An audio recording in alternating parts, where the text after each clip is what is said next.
We, the jury, in the above entitled action, find the defendant Orenthal James Simpson not guilty of the crime of murder in violation of Penal Code Section 187A, a felony upon Nicole Brown Simpson, a human being, as charged in count 1 of the information.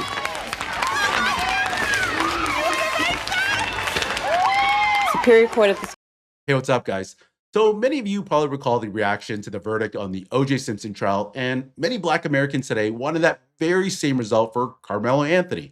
Yeah, the same kid who actually stabbed a 17-year-old Austin Metcalf, all because he was asked to leave a tent which he had absolutely no business to be in. So now you have all these Black liberals just freaking out on social media, calling this whole trial an injustice and actually supporting this thug. So take a look at some of these video clips because these people are completely melting down. You telling me a grainy video is shown to jurors, but it was shown in 4K clear to the people that witnessed it? No witness on that stand had that little man's back? None? 0 out of 21 people being questioned? Come on, man, I'm done with all of that. I feel the same way about white people, the same way they feel about my people. Yeah, try one of us. Okay, newsflash. It's not just white people, it's society. We are so sick and tired of you people. We are so fatigued. We are so sick of the fact that we can't go to the park at night or that we can't take the train home from work in the late evening because we don't know what's lurking behind us. We don't want to get shot, stabbed, or killed. And it's crazy to think that as law-abiding citizens that we can't even enjoy the public amenities offered by our cities. And I'm not talking about Black people here. I'm specifically talking about a subgroup. And I think Chris Rock explained it perfectly in a comedy set back in the 1990s. It's Black people, and there's I mean, even just following the case, I know I just, we've all been kind of keeping up with it.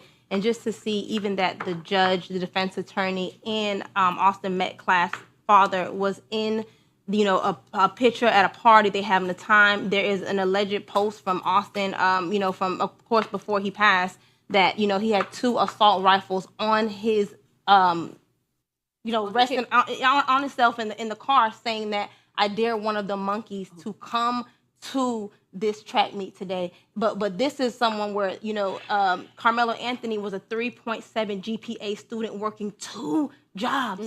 But he's the one that we're supposed to believe is a thug, though. Right. Of course. Because that's how they see us. They want everything is good because it's white. And then when it comes to Black, it's angry, it's violent. Okay, so these women have absolutely zero self-awareness. So she asked why society, and it's not just white people, it's society, why society views them as angry and violent. Well, just take a look at the data. Because 13% of people in your community are committing 50 to 60% of all violent crimes. And it's not really even 13% because you got to remove the woman out of there. So it's like 6 or 7%. And then you also had the audacity to ask why society thinks you're so angry. Like, you might have been able to get away with that question prior to social media, but social media really opened everyone's eyes. Because how many videos have we seen on Instagram or TikTok of you people just crashing out on fast food workers, subway employees, police officers? And I'm talking about everyday situations where regular normal people would just converse, communicate with the other party, but you people just escalate and just get so confrontational no matter what. And just the other day on a New York City bus, a Black father asked a Black teen to turn down the volume on his phone, but what do you think that kid did? He shot him and killed him. But I doubt we're ever going to hear a peep of this story from Ben Crump or Al Sharpton, or have Black supporters coming out and protest for this Black father's life. No, they're not going to do that. But they will for Karmelo Anthony. Collin County, Dallas, Texas, Arlington, Grand Prairie, Irvin, Dalworth, Plano, Denton, Keller. It ain't safe for none of you white folks to come out this weekend. I'm giving y'all a fair warning right now. And guess what? It's going to be a bunch of niggas outside that look like me. And we ain't out there with no pocket knives. We out there with these. I guarantee y'all going to pay for what that judge just did to Karmelo. If you don't believe me, bring y'all bold ass out this weekend and put on your Austin Metcalf shirts and see what happened to you. Okay, so who else heard the chirp there? Like, you can't beat the stereotypes. But this guy might be the biggest effing retard because he actually posted on social media calling for all Blacks to attack white people. And you know what? I'm going to save this clip here for as evidence. I'm sure they can use it for premeditation charges when he does get arrested later on this weekend. But speaking of arrests, people on social media started doing some homework and found out who this guy was. So his name is Darius Reed, and he's got quite the extensive criminal background history. Take a look. Also, I find it very interesting that he's making these threats in a state where you're allowed to carry.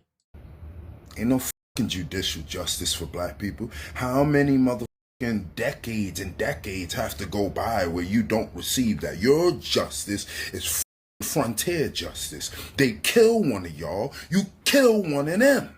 I don't have an opinion. I don't have an opinion here. Just like Karmelo was doing. I'm glad you just said that. That's what Karmelo was doing. Protecting his motherfucking self. Okay, so as you can see, there are many people within the black community having complete, utter meltdowns. Like this guy here saying, you kill one of ours, we're going to kill one of yours. Really? Like, that's what we're going to do? Have you not learned anything from this Karmelo Anthony trial? And then you have this batshit crazy black woman just going completely nuts at yesterday's protest. But anyways, let's take a look at this from a different perspective because I found this clip from Chris Cuomo addressing this whole trial.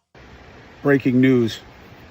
The Karmelo Anthony verdict is in, and he has been found guilty in under 3 hours. Now, it is a very simple fact pattern.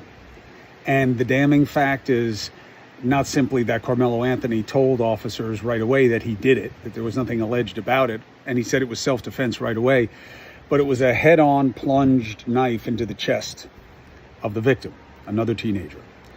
You know the fact pattern. Karmelo Anthony, young black kid at a track meet. Some white kids tell him to get out of a tent that was there for the rain, but it was only for their team and not his team. And he says something to one, and one says something back, and there's someone else there, and a knife comes out, and Karmelo Anthony plunges it into the chest of another teen, and he dies. Is it self-defense? The jury was all white. The prosecutors say this is a race-neutral crime. This is a very fraught situation that now is going to have these obvious indications of bias. Why did it have to be all white? Why couldn't it have black jurors? What does race neutral mean?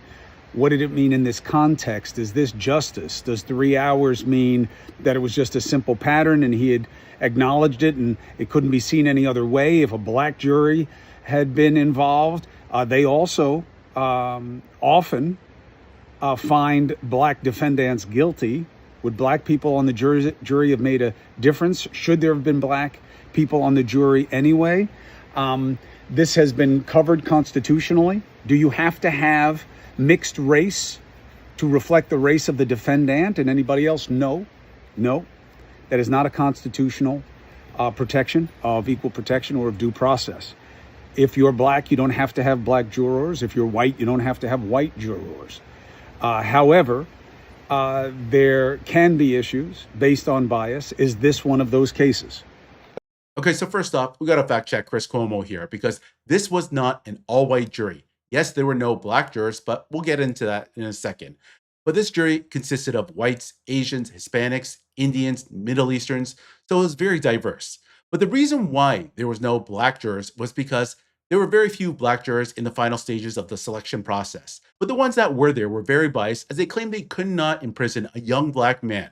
And that's why the prosecution team gave these black jurors strikes and removed them from the jury selection pool because they could not be objective during this whole trial. If a 300-pound man is beating me, like on top of me and beating me down, I'm not limited to fist. I would argue that even the only time we go into things like people's hands being considered deadly weapons is typically like if they're a professional boxer or that kind of stuff. But I think by the time you start getting to like football player, good argument. Good freaking argument. We're not talking about like the golfers. We're talking about football players, right? Like this is what they are trained to do, is to inflict like serious physical contact. And it's my understanding that the decedent was was it a switch? I don't know what he had. It was like it seemed like it was a multi-tool, almost like a Swiss Army. Like with like with the little scissors and everything and whatever. So it was small. Well, I would argue the size of it alone, you wouldn't even think it's a deadly weapon. And that's forgot he had it in his bag. If it was one of the little, like I don't know, like I do think. Well, that's why he went to his coach and was like, but I don't think I heard him that. Okay, so first off, Austin Metcalf was not 300 pounds, nor was he on top of Karmelo Anthony or beating him down. But these are the lies that Jasmine Crockett has been spewing to her audience. And just to let you know, this is the image of the knife that this Neanderthal thought was a murder weapon, the Swiss Army knife, but in actuality, it was this pocket knife with a serrated blade.